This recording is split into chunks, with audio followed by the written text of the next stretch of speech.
Hello and welcome to the Gooner Talk, back again with you guys for another episode of what is the Raw Reaction Show. Joining you this morning at 8 a.m. UK time after Arsenal's 2-0 defeat to Juventus in our final public friendly ahead of the Premier League return on Boxing Day. Not the best result at all.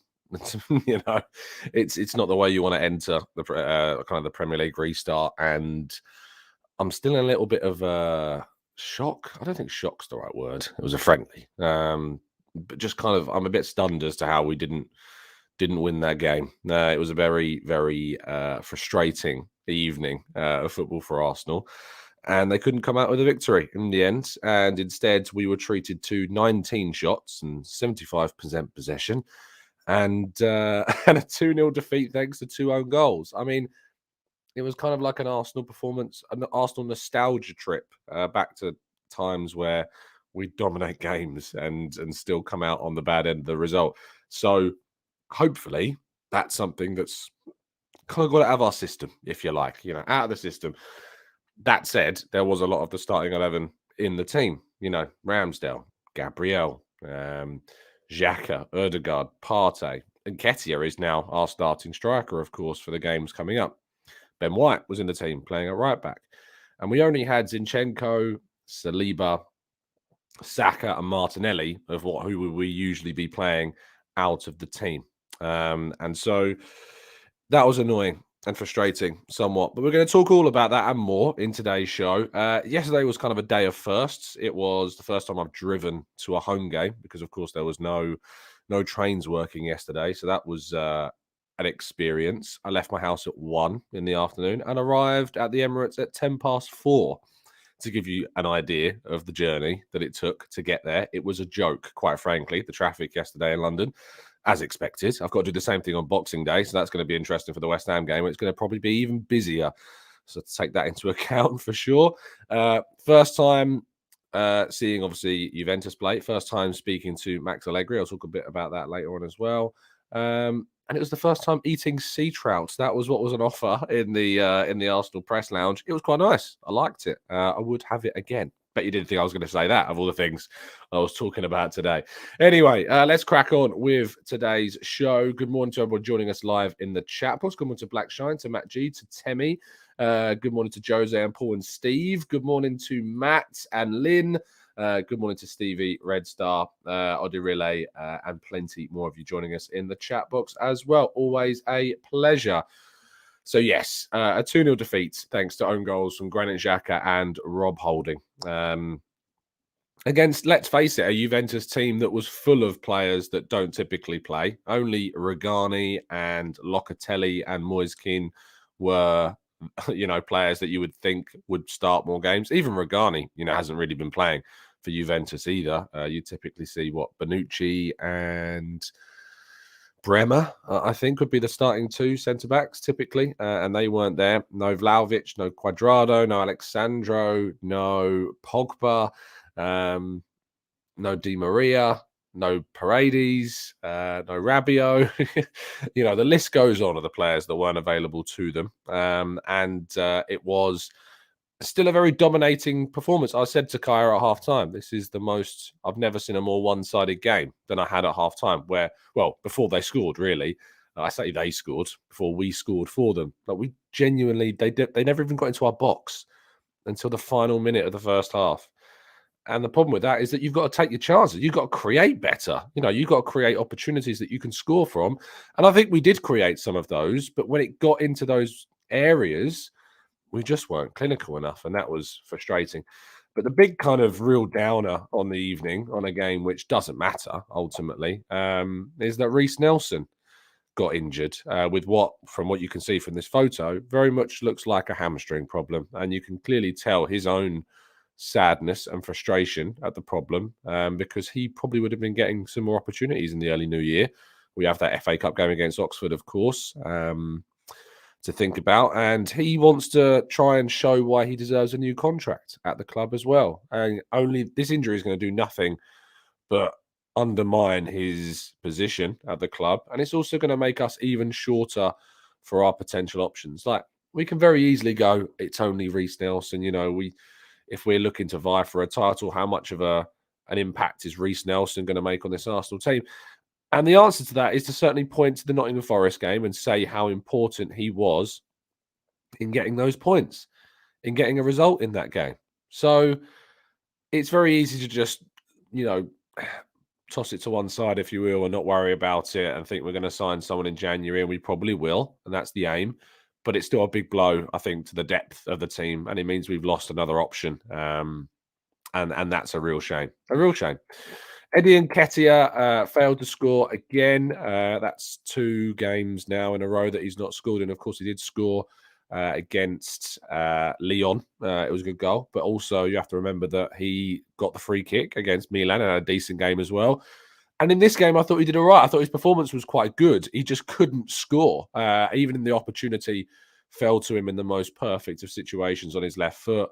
And it hit the post on the far side of the goal. He has to hit the target, and he's not done that. He absolutely has to test the keeper at a minimum. I know he's got it past the keeper, but you've then got to hit the target in that position. Yes, sure, it was on his weaker foot, but you got to score. Had a goal ruled out for offside, and it was very much offside as well. And he had a few opportunities to try and take as well, but often saw plenty of his shots blocked.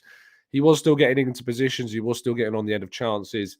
If he's going to miss chances like he did yesterday, I'm glad that it's happening yesterday, because if it's happening against West Ham, then we've got a problem, and we can't afford for that to happen. We need to make sure that when he plays, he scores, and if he does score against West Ham, it is going to be a huge weight off of our shoulders.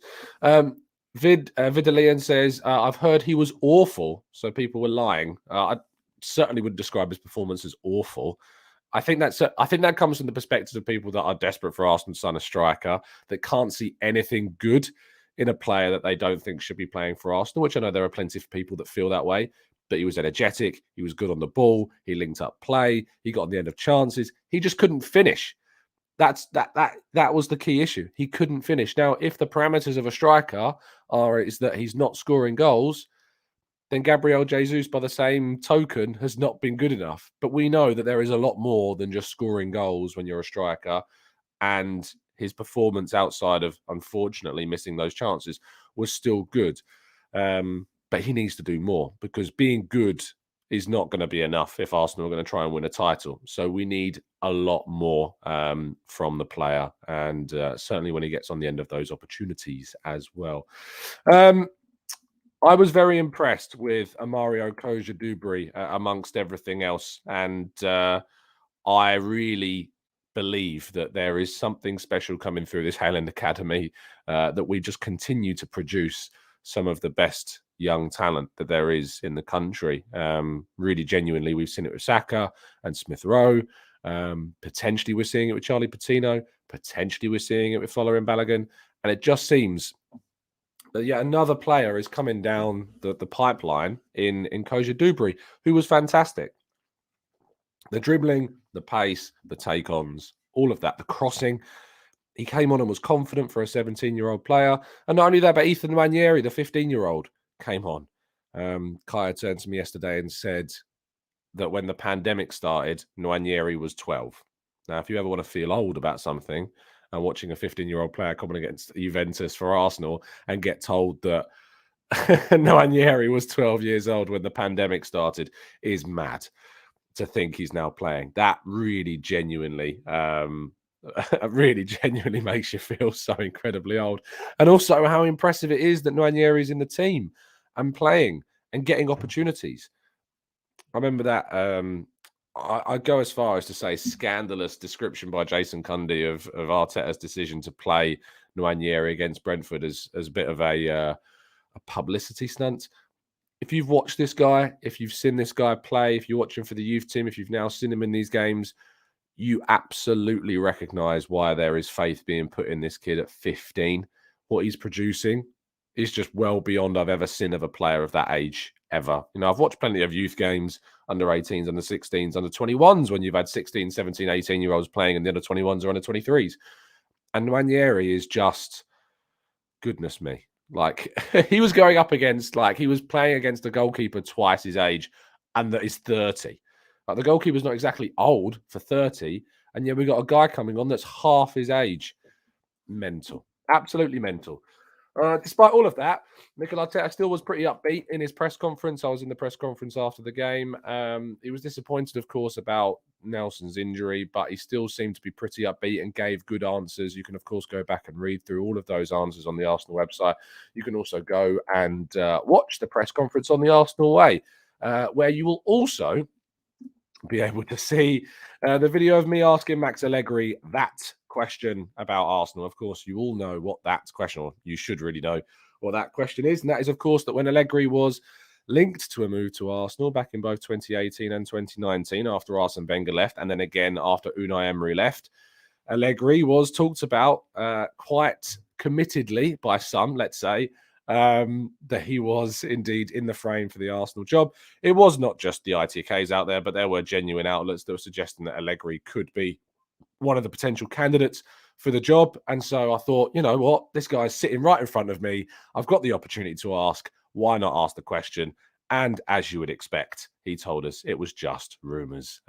So there you go. That kind of puts to bed that whole story about Max Allegri being ever in the frame for the Arsenal role. It just wasn't. It was rumours the entire time. And we can now finally put that old rumour to rest, which is great. He enjoyed the question. He laughed at it a lot. You can actually go and watch me asking the question if you like. The link to the YouTube short on the Arsenal Way is in today's video description. So if you want to see Allegri laughing and me panicking, not even panicking after he laughed, but I was just like, yeah, lovely job. You could hear me say that afterwards. But no, it was a good experience after the game. There was no mix zone, unfortunately, so there wasn't any opportunities to speak to the players. Hopefully that will happen in the coming weeks after the West Ham game on Boxing Day. Okay, let's move to round two, part two, and your questions right after this.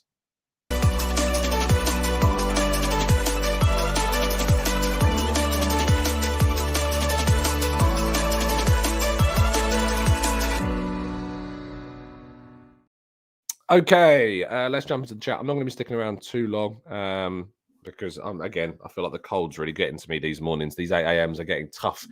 So I'll stick around to answer a few, and then I'm going to shoot. Nick says, hi, Tom. What is the contract situation with Ethan Nwaneri? It's not great at the moment. We still have to convince him to sign a professional contract with the club when he turns 16. But there are a lot of clubs really looking around at Ethan Nwaneri, City, Liverpool. Liverpool in particular are said to be very interested in him. Chelsea are all considering potentially putting in an offer for Ethan Nwaneri. So it's not going to be easy to try and tie him down. But you have to say that we are doing absolutely everything that we can to try and get him signed and nailed down to a new contract. That is the aim of the club. That is what we're hoping to do. Let's see if we can indeed try and do it. Lynn says, Tom, do you think that Nketiah has a problem with reading the game as well as he should be at this level? And maybe this is why he has to do too much to try and score. I think, Lynn, that comes more down to not playing regularly in the team, in the first team, in the senior team. It comes more to you when you're obviously playing more often with the players around you week in, week out. And that's why he needs to keep starting games while Jesus is out. It's because then he can, again, acclimatise to things, get involved with the game, get up to speed. I'm hoping that we see him start and score against West Ham. I'm hoping that it kind of quietens down the loudest of critics that he does have. And I'm a critic of his. Everyone knows how much I've criticised Nketiah and believed that the 100 grand a week, supposedly, if that's even true, that we invested in him was probably far too much pressure to add onto him. And he, I don't think necessarily deserved that contract, but of that kind of level. But he needs to score, and I back him, and I support him because that's what Arsenal fans are meant to do. You support your players, and hopefully you can return the goals for us on Boxing Day. Amira says, a club like Arsenal should always get the best players, but should we take a chance on the academy boys more? Paid off with Saka and Smith Rowe. Hard to see a path for Patino with all these number 8s linked. It's something that I'm curious to ask Arteta actually in the future is about how you convince players that there is a pathway when you've got all of these senior options, when there's talk of more players coming in January. How do you convince these players that there is a pathway? What do they need to do to convince you to give them more opportunity?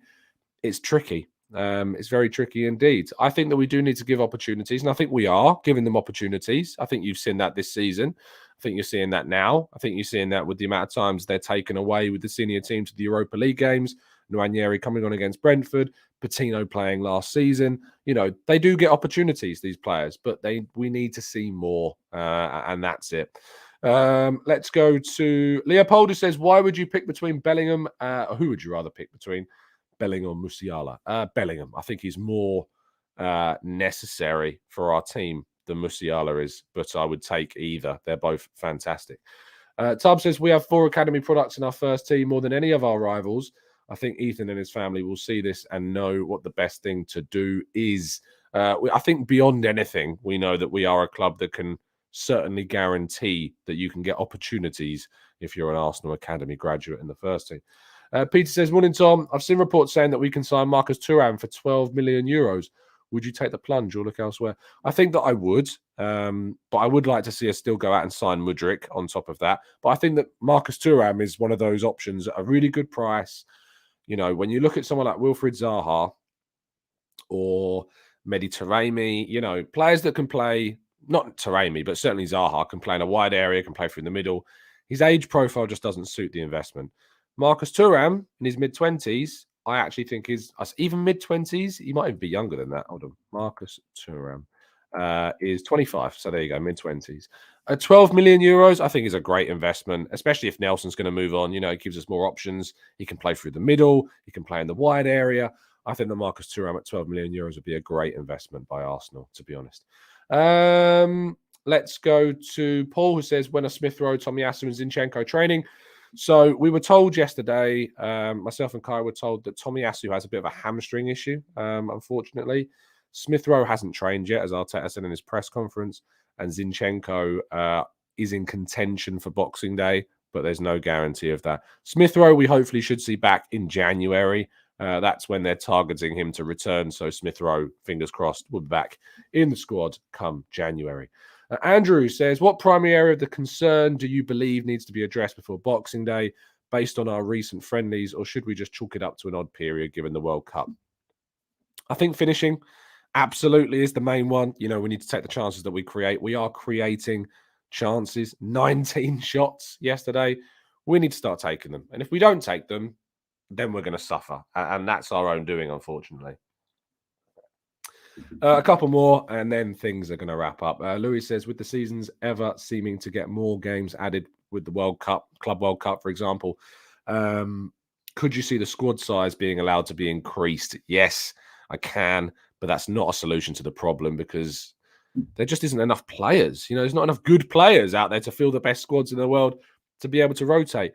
There's no prestige in the Club World Cup. It doesn't mean anything. Even if they expanded it to 32 teams, it doesn't mean anything. So yeah, that's a real shame. Temi, we don't know the extent of Reiss Nelson's injury. We've got to wait for scans and assessments to be made. That'll be done this week, and we'll hear more probably in the lead up to the West Ham United game. That's when we'll get the next update on that one. Callum says, morning, Tom. Only just joined, so not sure what the overall opinion of the game was, but bar the scoreline, the pressure we was putting on the ball when out of possession was really good. Again, outside of the finishing, it was a good performance. We dominated the game, and there's going to be games like that. Football teams go through games where they dominate and they don't come out with the result. It's part of football. It's what makes football as unpredictable as it is. So we are probably going to have those performances this season. We arguably had it against Southampton, and we didn't take the opportunities when we were 1-0 up, and it cost us. And we need to make sure that we try and take those opportunities and that we re-strengthen in January. And hopefully that will see us through to try and achieve what we need to achieve between now and the end of the season. We're going to wrap things up there. Sorry for the slightly shorter show today, but there is a lot going on in the world, and I don't feel like I'm on top form today. So I'm going to wrap things up. I hope you have a fantastic Sunday. Enjoy the World Cup final. Fingers crossed Lionel Messi can lift the trophy. I do not want to see France winning it again. I know I'd be great for William Saliba. I get that. He's not played, although there is rumours that maybe because of illness in the squad, William Saliba could play today. We'll have to wait and see. But Argentina for 1, Lionel Messi 2. I've got them in the sweepstakes. I would quite like to win that. Nice little bit of extra cha-ching in the back pocket. And hopefully they can bring it home. Anyway, have a fantastic Sunday. I will see you tomorrow morning to round up all of the latest Arsenal transfer news from the weekend. And as always, up the Arsenal.